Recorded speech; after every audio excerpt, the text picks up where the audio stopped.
الحمد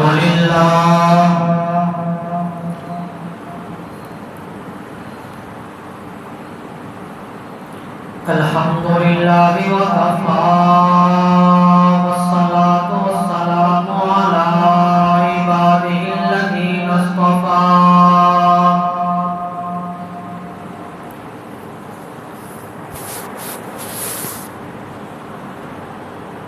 أرسله بالحق بشيرا ونذيرا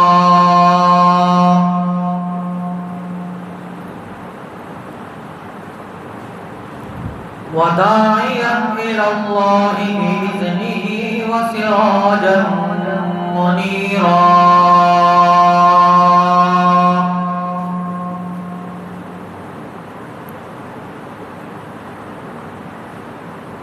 أما بعد فأعوذ بالله من الشيطان الرجيم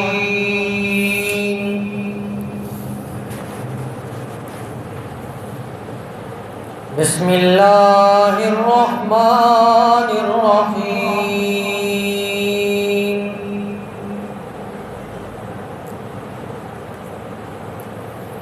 يا أيها الناس اعبدوا ربكم الذي خلقكم والذين من قبلكم لعلكم تتقون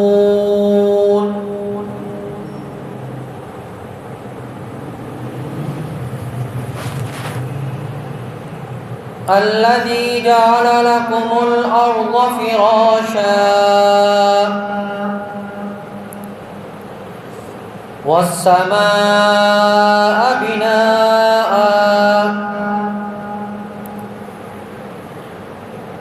وأنزل من السماء ماء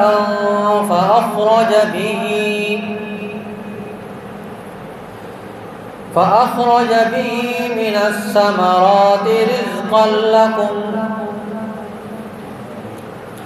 فلا تجعلوا لله أندادا وأنتم تعلمون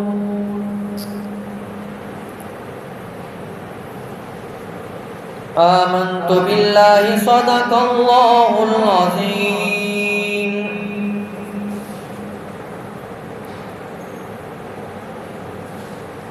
وبلغنا رسوله النبي الكريم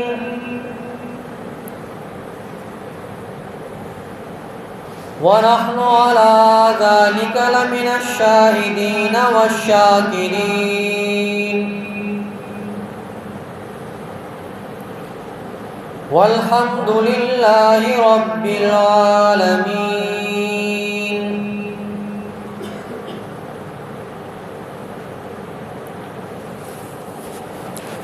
قابل صد احترام و تکریم میرے واجب الاحترام دوستوں، بزرگوں، عزیز نوجوان ساتھیوں،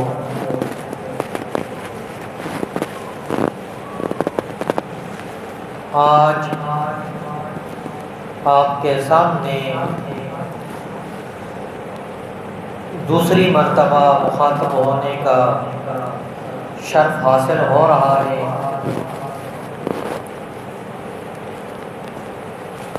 آپ کے امام اور خطیب حضرت مولانا قاری صلاح الدین صاحب دامت برکاتہم العالیہ نے جمعہ خود پڑھانا تھا،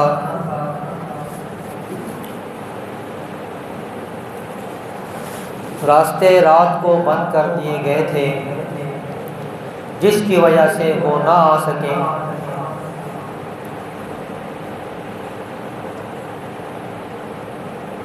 انشاءاللہ آئندہ جمعے میں وہ یہاں موجود ہوں گے۔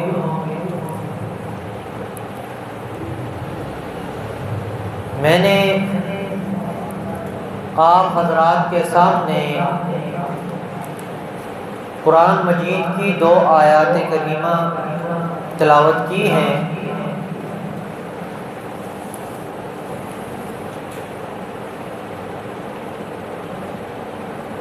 اللہ رب العزت سے دعا ہے کہ مجھے حق اور سچ کہنے کی توفیق عطا فرمائے، سننے اور سنانے کے بعد مجھ ناچیز کو اور آپ بزرگوں کو عمل کرنے کی توفیق عطا فرمائے۔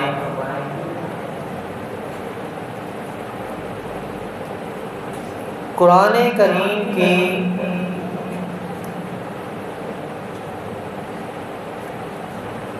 بنیادی دعوت وہ تین چیزیں ہیں: عقیدہ توحید، عقیدہ رسالت اور قیامت کا دن۔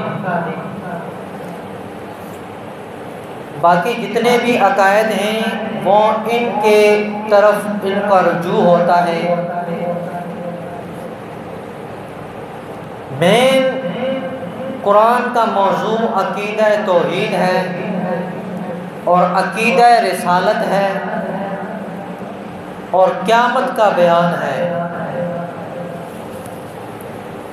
باقی جتنے بھی عقائد ہیں وہ انہی کی طرف رجوع کرتے ہیں۔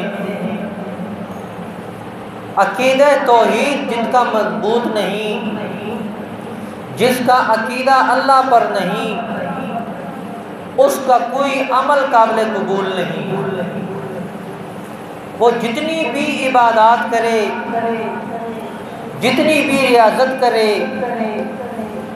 جتنے بھی وہ نفلی عبادات کرے، صدقہ دے، خیرات کرے، اس کی کسی قسم کی کوئی عبادت قبول نہیں۔ اور عبادت کی قبولیت کا معیار وہ عقیدہ توحید ہے۔ جس کے پاس عقیدہ توحید نہیں، اس کا عمل قبول نہیں۔ میں مثال سے سمجھاتا ہوں۔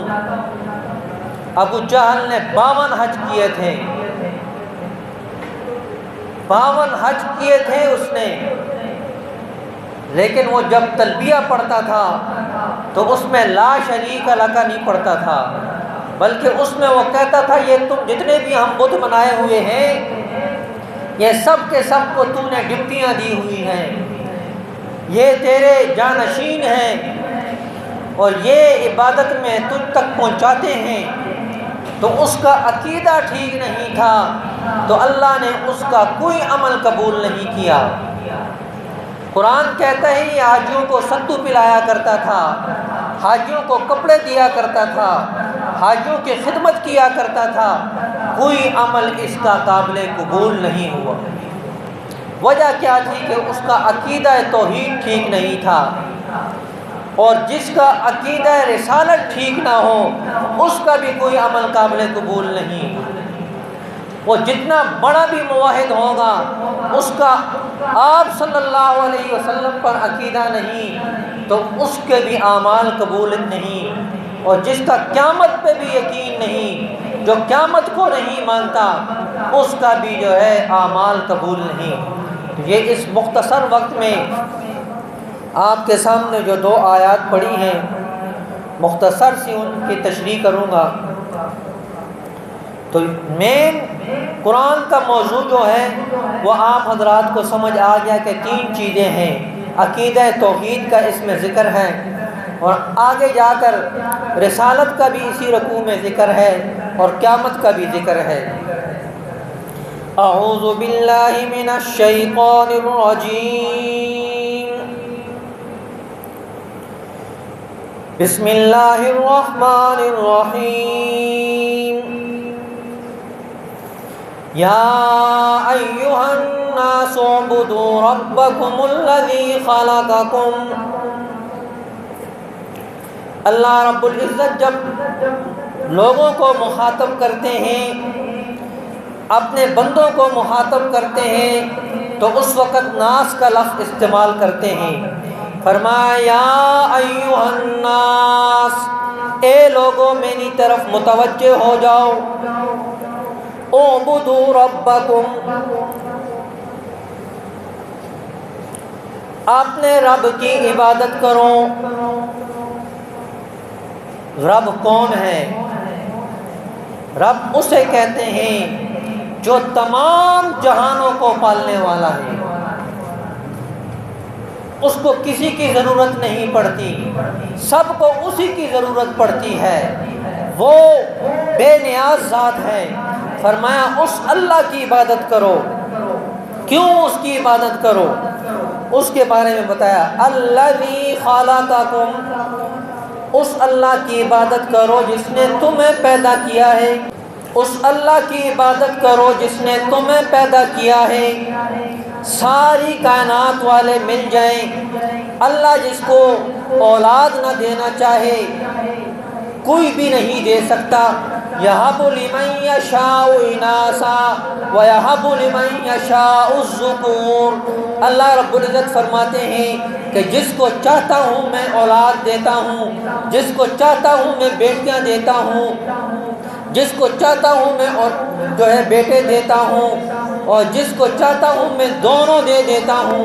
وَيَجْعَلُ مَن يَشَاءُ عَقِيمًا، اور جس کو چاہتا ہوں میں بغیر اولاد کے بنا دیتا ہوں۔ ساری زندگی وہ روتا رہتا ہے لیکن اس کو اولاد نہیں ملتی۔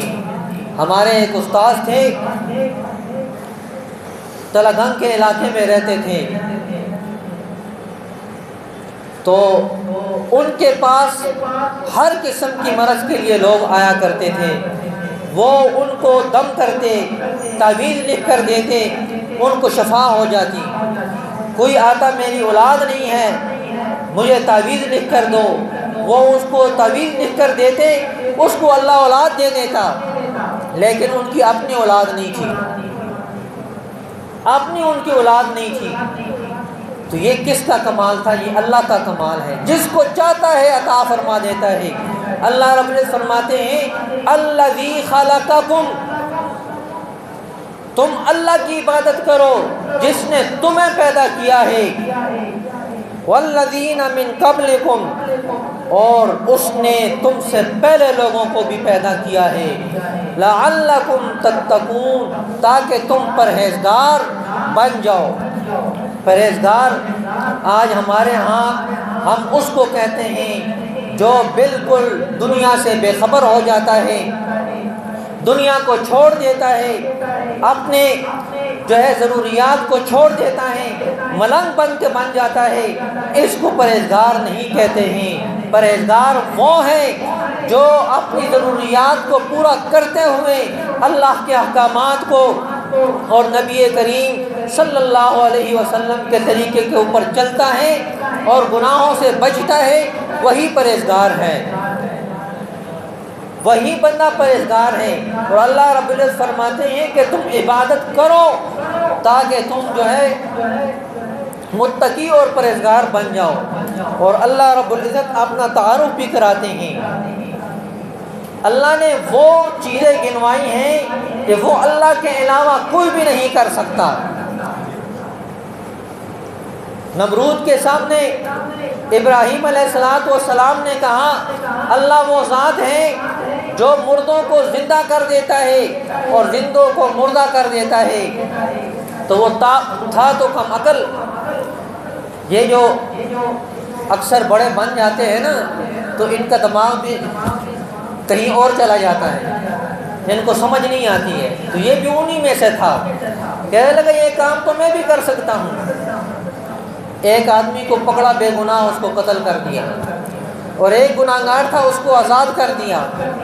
تو ابراہیم علیہ السلام نے اس سے بحث نہیں کی، بلکہ دلیل دوسری دی اس کو، کہا اللہ وہ ذات ہے جو سورج کو جو ہے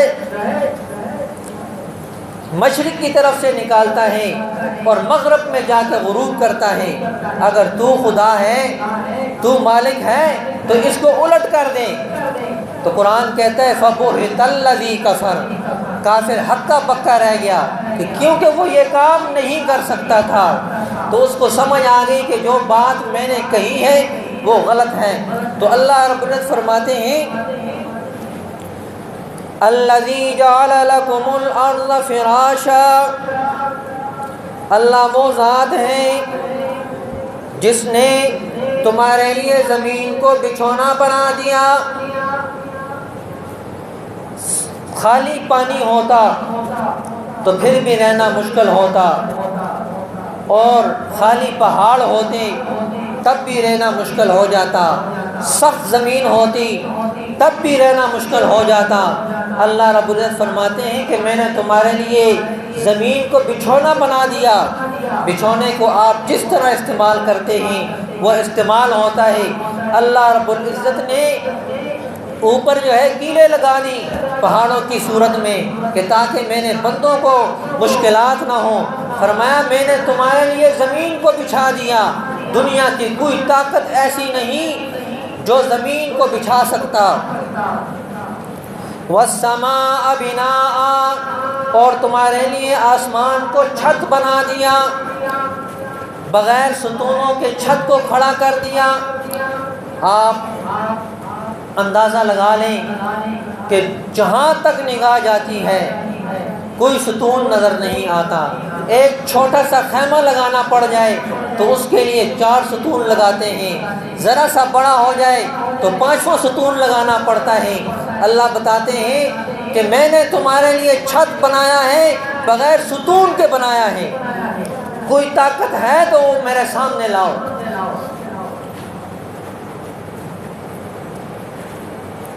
وَأَنزَلَ مِنَ السَّمَاءِ مَاءً، اور میں نے تمہارے لیے آسمان سے پانی کو اتارا، آسمان سے بارش نازل کی۔ دنیا کی کوئی طاقت ایسی نہیں جو تمہارے لیے بارش کو برسا دے۔ اللہ بارش کو بند کر دے تو کوئی بھی نہیں اس کو چلا سکتا، کوئی بھی بارش نہیں برسا سکتا۔ اللہ رب العزت وہ دلائل دے رہا ہے جس کا کوئی جواب نہیں۔ اور آگے فرمایا فَأَخْرَجَ بِهِ مِنَ الثَّمَرَاتِ رِزْقًا لَكُمْ، اور پھر اس پانی کے ذریعے تمہارے لیے اس زمین سے میوے اور پھل کی صورت میں تمہارے لیے رزق کو پیدا کیا ہے۔ یہ سارے کام اس اللہ نے کیے ہیں جس نے تمہیں پیدا کیا ہے۔ جس اللہ نے تمہیں پیدا کیا ہے اسی کی عبادت کرو۔ آگے اللہ نے جو ہے حصر بیان کیا، فَلَا تَجْعَلُوا لِلَّهِ أَنْدَادًا وَأَنْتُمْ تَعْلَمُونَ، بس اللہ کے ساتھ کسی کو شریک مت کرو۔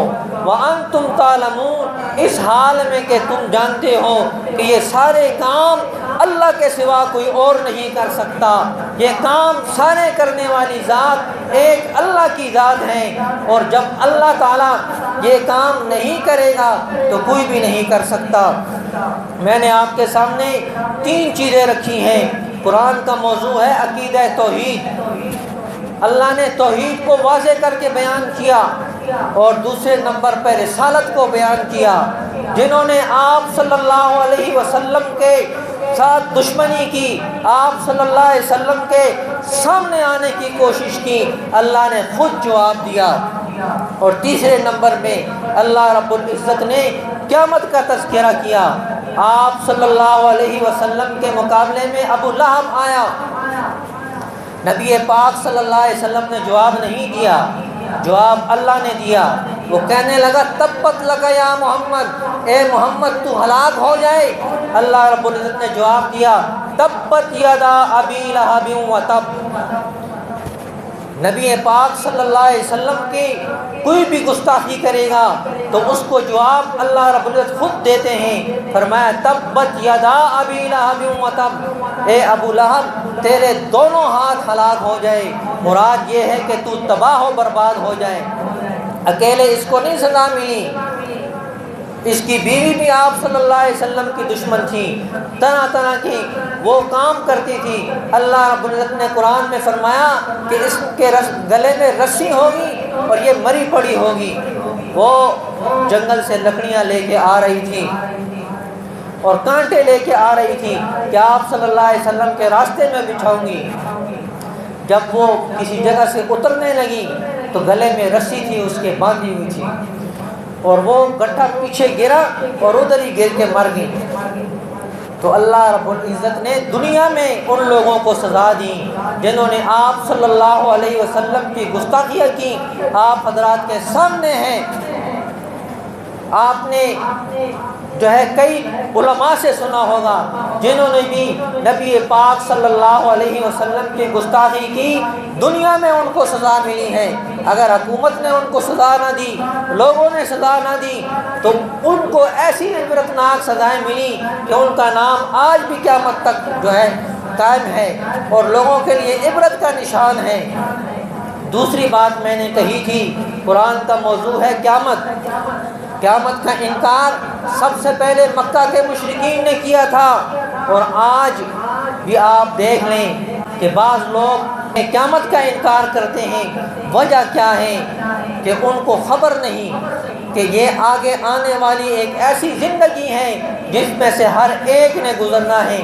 دعا ہے کہ اللہ رب العزت مجھے بھی اور آپ کو بھی قرآن پر عمل کرنے کی توفیق عطا فرمائے۔ وما علینا الا البلاغ المبین۔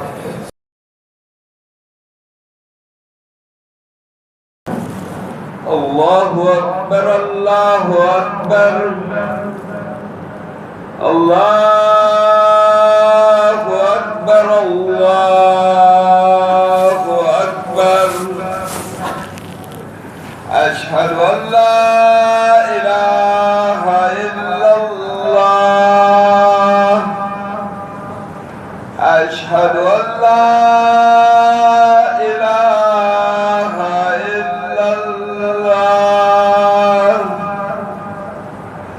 اشہد ان محمد رسول اللہ، اشہد ان محمد رسول اللہ۔ حی علی الصلاۃ،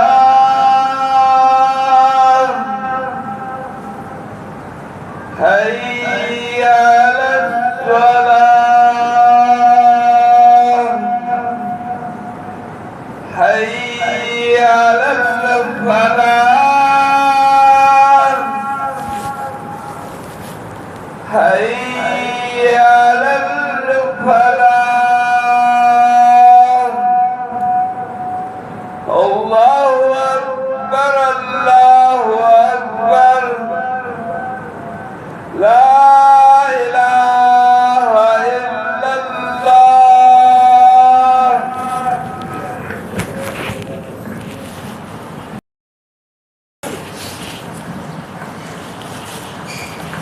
الحمد للہ وکفی والصلاۃ والسلام علی من لا نبی بعدہ، ارسلہ بالحق بشیرا ونذیرا وداعیا الی اللہ باذنہ وسراجا منیرا۔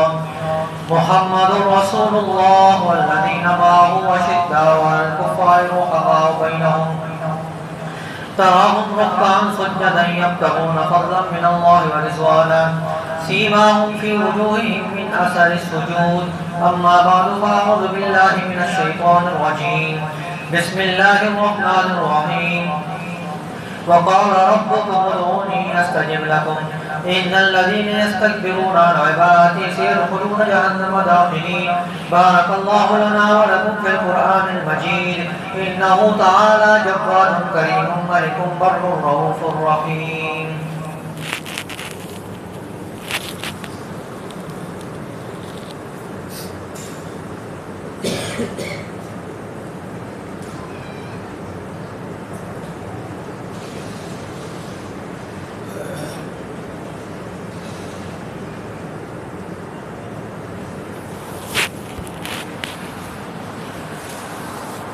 الحمد للہ نحمده ونستعینه ونستغفره ونؤمن به ونتوکل علیہ ونعوذ باللہ من شرور انفسنا ومن سیئات اعمالنا، من یهده اللہ فلا مضل له ومن یضلل فلا ہادی له، ونشهد ان لا اله الا الله وحده لا شريك له، ونشهد ان سيدنا وسندنا وحبيبنا وطبيب قلوبنا ومرشدنا ومقتدنا وهادينا وسبلنا ومولانا محمدا عبده ورسوله، أما بعد فأعوذ بالله من الشيطان الرجيم بسم الله الرحمن الرحيم إنا أعطيناك الكوثر فصل لربك وانحر إن شانئك هو الأبتر. وقال النبي صلى الله عليه وسلم أرحم بأمتي أمتي أبو بكر وأشدهم في أمر الله عمر وأصدقهم حياء عثمان وأفضاهم علي وفاطمة سيدة النساء أهل الجنة وحمزة أسد الله وأسد رسوله. اللهم اغفر للعباس وولده مغفرة ظاهرة وباطنة لا تغادر ذنبا. الله في أصحابي لا تتخذوهم من بعدي غرضا فمن أحبهم فبحبي أحبهم ومن أبغضهم فبحبي أبغضهم وخير القرون قرني ثم الذين يلونهم ثم الذين يلونهم. عباد الله رحمكم الله إن الله يأمر بالعدل والإحسان وإيتاء ذي القربى وينهى عن الفحشاء والمنكر ولذكر الله أكبر والله يعلم ما تصنعون. واذكروا الله يذكركم وادعوه يستجب لكم ولذكر الله تعالى أعلى وأجل وأتم وأهم وأعظم وأكبر والله يعلم ما تصنعون.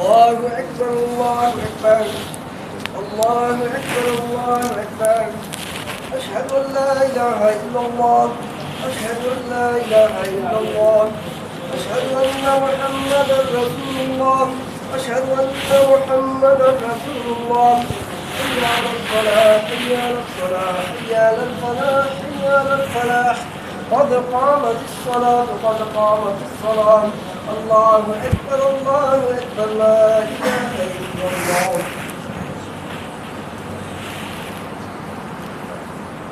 الله أكبر.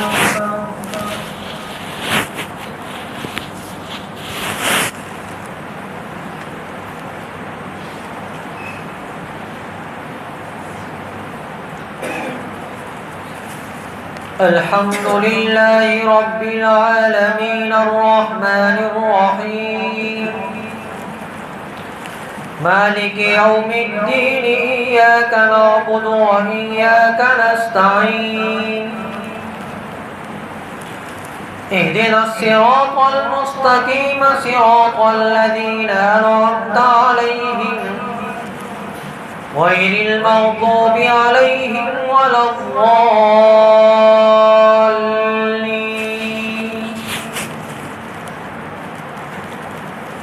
لإيلاف قريش إيلافهم رحلة الشتاء والصيف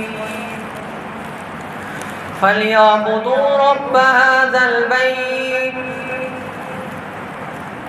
الذي أطعمهم من جوع وآمنهم من خوف. الله أكبر.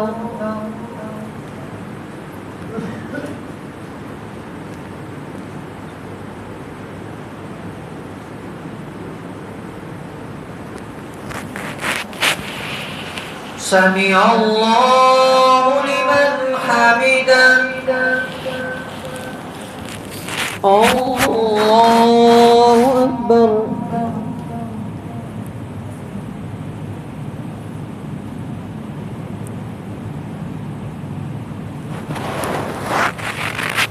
الله أكبر. الله أكبر.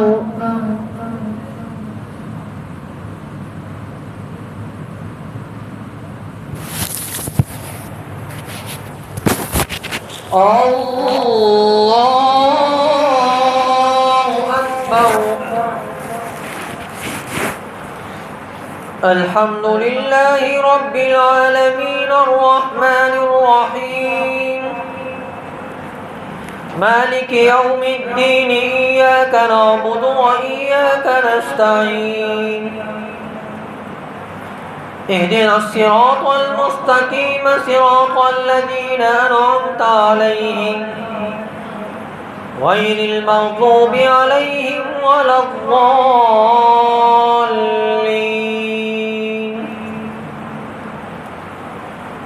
قل هو الله أحد الله الصمد لم يلد ولم يولد ولم يكن له كفوا أحد الله أكبر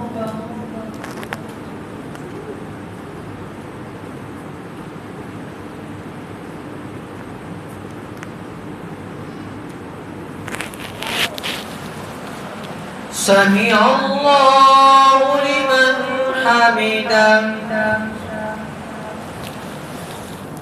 الله أكبر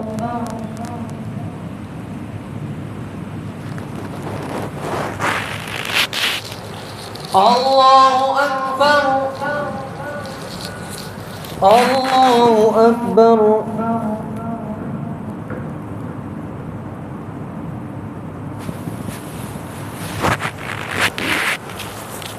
الله أكبر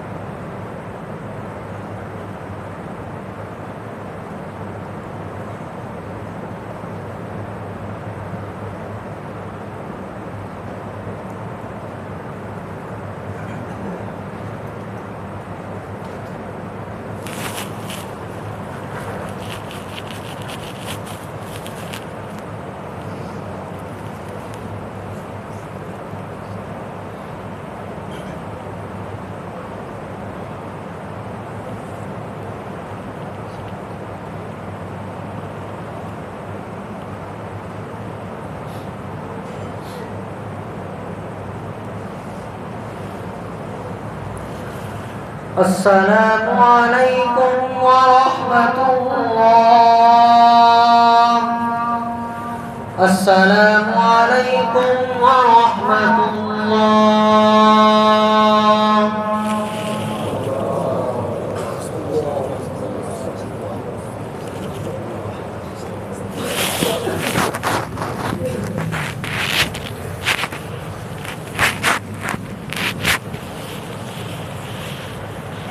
اللهم أنت السلام ومنك السلام تباركت ربنا وتعاليت يا ذا الجلال والإكرام یا الہ العالمین آدم علیہ السلام سے لے کر آج تک جتنے مسلمان دنیا سے رخصت ہو چکے ہیں یا الہ العالمین سب کی بخشش فرما سب کے درجات کو بلند فرما سب کے قبروں کو یا الہ العالمین سے منور فرما خصوصاً بالخصوص ہمارے قاری صاحب قاری صلاح الدین صاحب کے والد صاحب وفات پا گئے ہیں یا الہ العالمین تو ان کی بخشش فرما ان کے درجات کو بلند فرما ان کی دینی خدمات کو قبول فرما یا الہ العالمین جتنے مسلمان روحانی جسمانی بیمار ہیں سب کو شفاء کاملہ عاجلہ مستمرہ عطا فرما علماء حق کی حفاظت فرما دینی مدارس کی مکاتب کی خانقاہوں کی مراکز کی مساجد کی یا الہ العالمین تو حفاظت فرما یا الہ العالمین اس مسجد کی جتنی ضروریات ہیں خزانہ غیب سے پوری فرما جو حضرات تعاون کر رہے ہیں کرتے ہیں یا آئندہ کریں گے سب کی مال جان عزت آبرو میں برکت نصیب فرما یا الہ العالمین جن حضرات نے دعاؤں کے لیے کہا ہے یا کہنا چاہتے ہیں یا الہ العالمین سب کی جائز حاجات کو پورا فرما سب کی مشکلات کو دور فرما یا الہ العالمین جو مسلمان قرضوں کے نیچے دبے ہوئے ہیں تو یا الہ العالمین ان کے خلاصی کا کوئی سبب بنا یا الہ العالمین امت مسلمہ پر آزمائشیں اور پریشانیاں اور فتنے آ رہے ہیں یا الہ العالمین ہم سب مسلمانوں کی حفاظت فرما دین حق پر قائم رہنے کی توفیق عطا فرما سچے لوگوں کے ساتھ وابستگی نصیب فرما یا الہ العالمین ہمارے ایمان کمزور ہے ہمیں کامل لوگوں کے ساتھ وابستگی نصیب فرما مرتے دم تک دین پر ثابت قدم رہنے کی توفیق عطا فرما شرور و فتن سے ہم سب کی حفاظت فرما یا الہ العالمین جب موت کا وقت آئے تو ہماری زبانوں پر کلمہ طیبہ لا الہ الا اللہ محمد رسول اللہ جاری فرما۔ وصلی اللہ تعالی علی خیر خلقہ محمد وآلہ واصحابہ اجمعین برحمتک یا ارحم الراحمین۔